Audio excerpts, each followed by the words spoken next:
नमस्कार, मी यशवंत बेवलकर.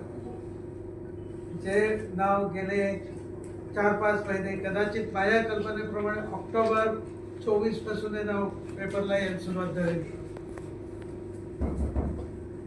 आणि दरवेळेला काहीतरी नवीन नवीन नवीन खोट्या गोष्टी माझ्या विरुद्ध लिहिल्या जातात.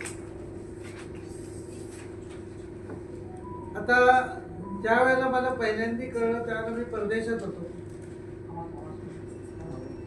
त्यावेळेला मी पहिल्यांदा जेव्हा मला कळलं तेव्हा मी परदेशात होतो. त्या दिवशी सिडकोवर यांनी मोर्चा नेला होता आणि सिडकोवर मोर्चा नेऊन तिथे कॉन्फरन्स करून माझ्या विरुद्ध नाही त्या गोष्टी त्यांनी गडबड केलेली आहे आणि ही माझी आणि माझ्या फॅमिलीची बदनामी. आमच्या फॅमिलीला 1816 मध्ये रघोजी आंग्रे म्हणजे कान्होजी आंग्र्यांचे वंशज आणि त्यावेळेचे कुलाबा संस्थानचे राजे यांच्याकडून ब्रिटिश सरकार बरोबर काही जरूर त्यांना ज्या गोष्टी होत्या त्या करून घेण्यासाठी माझे ग्रेट ग्रेट ग्रँडफादर यांनी अतिशय उत्कृष्ट कामगिरी करून त्यांचं संस्थान वाचवलं. याच्यासाठी त्यांनी इनाम दिलं. त्यांचे वडील म्हणजे ग्रेट ग्रेट ग्रेट ग्रँडफादर तेही त्या संस्थांचे दिवाण होते. माझे ग्रेट ग्रेट ग्रँडफादर तेही दिवाण होते आणि आम्ही अव्याहत आंग्र्यांची म्हणजे हे तर 2 मोठ्या पोस्टवर होते. त्याच्या आधीपासूनही आमची कान्होजी आंग्र्यांच्या पासून आमची फॅमिली ही आंग्रे सरकारांच्याकडे काम करते. आम्हाला त्यांच्याबद्दल अत्यंत नितांत आदर आहे. दुःख होतं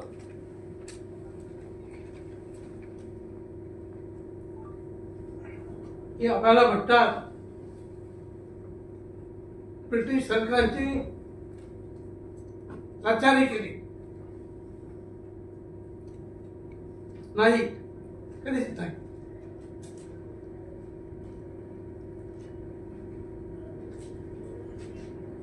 उलट पुढे माझे आजोबा हे माझी पणजी वाढल्यानंतर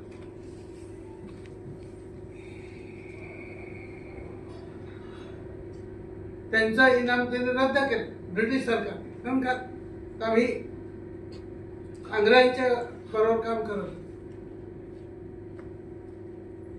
इनाम रद्द केलं. मग माझ्या आजोबांनी त्यावेळेच्या ठाणे कोर्टामध्ये, कारण त्याला अलिबागला कोर्ट नव्हतं, ठाणे कोर्टामध्ये एक केस दाखल केली. कुठली केस दाखल केली तर डिक्लरेशनची केस. डिक्लरेशनची केस म्हणजे काय की हे जे काही इनाम आम्हाला दिलेलं आहे ते वंश परंपरेने आपण जसं काय ते काष्ट पाषाण वगैरे वगैरे असं एक मराठी स्पेसिफिक त्याचा उल्लेख आहे. म्हणजे थोडक्यात राईट ऑफ सॉईल आम्हाला दिलेले अशा तऱ्हेची आम्ही केस दाखल केली. ती केस पुढे 1935 मध्ये केस नंबर 56 ऑफ 35 त्यावेळेचं सुप्रीम कोर्ट म्हणजे प्रिव्ही काउन्सिल मध्ये गेली आणि त्या ठिकाणी आम्ही 1936 साली जिंकली. लंडनला तो बघा म्हणजे किती वर्ष झाली. ही जमीन आमची आहे. त्याच्यानंतर पुढे इनाम अबॉलिशन ऍक्ट आला. त्या इनाम अबॉलिशन ऍक्टच्या प्रोव्हिजन प्रमाणे आम्हाला तो लावण्यात आला. कारण का आमच्या जमिनी या आमच्या मालकीच्या आहेत, वंश परंपरेच्या आहेत, जमिनीची मालकी आमच्याकडे दिलेली आहे. त्याच्यामुळे आम्हाला इनाम सरंजामचा ऍक्ट लागत नाही. हे त्याच वेळेला ठरलेलं आहे. त्याचे रेझोल्युशन झालेले आहे, ते सगळं डॉक्युमेंटेशन आहे आणि आम्हाला हे इनाम होतं ते 52 सालच्या इनाम अबॉलिशन ऍक्ट प्रमाणे सरकारकडे गेलं. पण सरकार जमा झालं नाही. काय झालं तर इनाम ॲबॉलिशन ॲक्टच्या सेक्शन 4 प्रमाणे आमचे इनामी राईट म्हणजे जनतेकडनं टॅक्स वसूल करणे तो आम्ही घेणे किंवा आमच्या जमिनीला टॅक्स नसणे ह्या ज्या काही आमच्याकडे अधिकार होते kind of sovereign rights of the land ते कमी झाले. कारण भारत सरकारचं धोरण होतं की सगळ्यांना एकत्र आणायचं, पण आमच्या जमिनी सेक्शन 5 प्रमाणे फोल्डर म्हणून आम्हाला त्या परत दिल्या गेला. फोल्डर म्हणजे कुठला तर BLR कोड, त्याला बॉम्बे लँड रेव्हेन्यू कोड होतं. ते आता ते महाराष्ट्र लँड रेव्हेन्यू कोड आहे 66. तर त्याच्यातलं जे डेफिनेशन आहे होल्डर मालक ते आम्ही तसे मालक झालेलो. आम्ही काही चोऱ्या करून जमीन घेतलेली नाही, आमच्या हक्काची जमीन आहे. आणि हे कोणी उठावं आणि काही बोलावं हे गैर आहे. आणि एखादा ज्या वेळेला खासदार आमदार जेव्हा बोलतो तो जनतेचा प्रतिनिधी आहे, लर्नेड माणूस आहे, त्याला लॉची माहिती असते, अगदी जरी शिकला नसला तरी त्याला माहिती असते काय केलं जातं, जग कसं चालतं, सरकार कसं चालतं याची माहिती झालेली असते. आणि अशा माणसाने असे आरोप करावेत हे खरोखर दुर्दैवी आहे.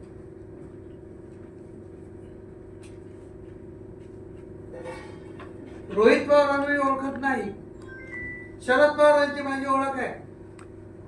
शरद पवारांच्या बरोबर बसलेलो पण आहे, कारण जयंतराव टिळक जे होते ते आमचे फॅमिली फ्रेंड होते, त्यांच्याबरोबर मी केव्हा केव्हा त्यांच्याकडे जाते असे. परंतु त्यांनी कधी असं केलं नाही.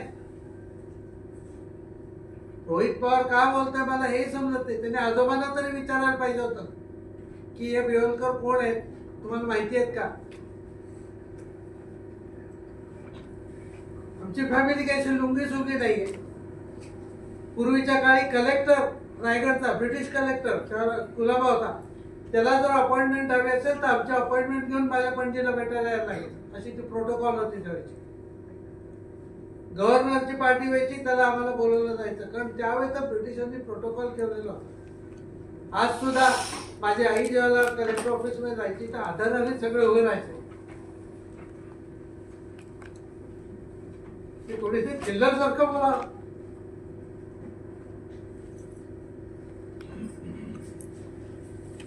सहज होत नाही माझं. आता कालच त्यांनी ट्विट केलं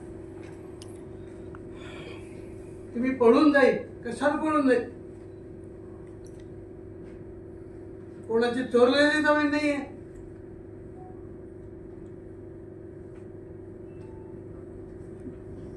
गेल्या 7 पिढ्या माझ्याकडे जमले नाही. कशाला बोलता?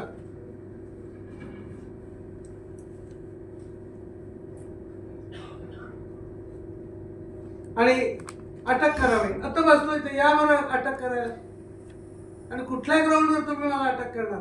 ते काय बोगले लागले? अटक करा. अरे काहीतरी बोलताना तारतम्य बाळगा. एक कोणी ते पत्रकार आहे लुंगा सोगा, सॉरी टू से असं, तर त्यांनी कुठला तरी तो न्यूज युट्यूबवर काहीतरी चालवतो, त्याने एक माझा फोटो छापलाय, कुठून मिळवला माहित नाही, आणि त्याच्यावर फ्रॉडचा शिक्का मारलाय. It is very criminal, dishonest लोक आहे ती. तुम्ही जर हा उदानी आणि सगळी जी मंडळी आहे ते असं, त्यांनी नोटीस दिलेली ती तुम्ही आता दाखवली गेली तुम्हाला 20 मे वगैरे या तारखेला काहीतरी. त्याच्यात काय लिहिलंय तुम्ही? या जमिनी कोणीतरी पवार म्हणून बाई आहेत त्यांच्या नातेवाईक. आता त्या पवारांच्या नातेवाईक आहेत का मला माहिती आहे, रोहित पवारांचे, आय डोंट नो.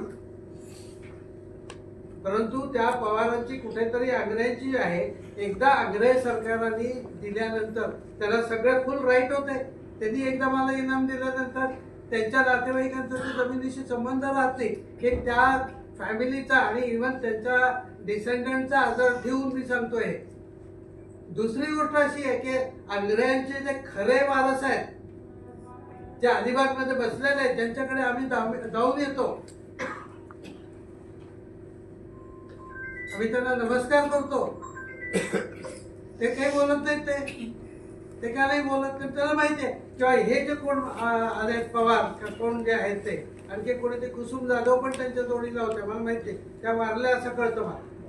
ते ही जी लोक आहेत यांचे जे पूर्वीचे हे होते हे आत्ताच्या वयात आहे, आत्ताच्या दिवसात आहे. याच्या आधी गेली 200 वर्षात कोण नव्हते हे लोक. त्यांच्या ह्यानी केले असते ना केसेस वगैरे पाहिजे, कोणी केसेस केलं नाही. कारण त्यांना माहिती आहे की आमची जमीन नाही आहे, की बिवलकरांची जमीन आहे, त्यांना इनाम दिलेली जमीन आहे आणि त्या इनाम काढून घेण्याचा कुठलाही हक्क या त्यांच्या पुढच्या वंशजांना राहिलेला नाहीये, नसतो, हे त्यांना पक्क माहिती आहे. आणि त्याच्यासाठी हे लोक ते कधीही काही केलेलं नाही, कारण त्यांना माहिती आहे त्या लोकांचं आमच्याकडे येणं जाणं पण होतं. पण हे कोणीतरी आता उठून सांगतात हे पवार आहेत, हे रोहित पवारांचे नातेवाईक आहेत का हे मला माहित नाही, का उदानीने निर्माण केलेली लोक आहेत ही मला माहिती नाही. पण उदानी ते म्हणतोय तो माझे क्लायंट आहेत, याचा अर्थ उदानीने त्याला काहीतरी पैसे देऊन जमीन विकत घ्यायचा प्रयत्न करतोय, केलाय. आणि म्हणून आता ते माझी जमीन काढून घ्यायची काहीतरी दाखवून आणि नंतर ती आंग्र्यांची जमीन आहे म्हणून खायची, ही त्यांची प्लॉट आहे.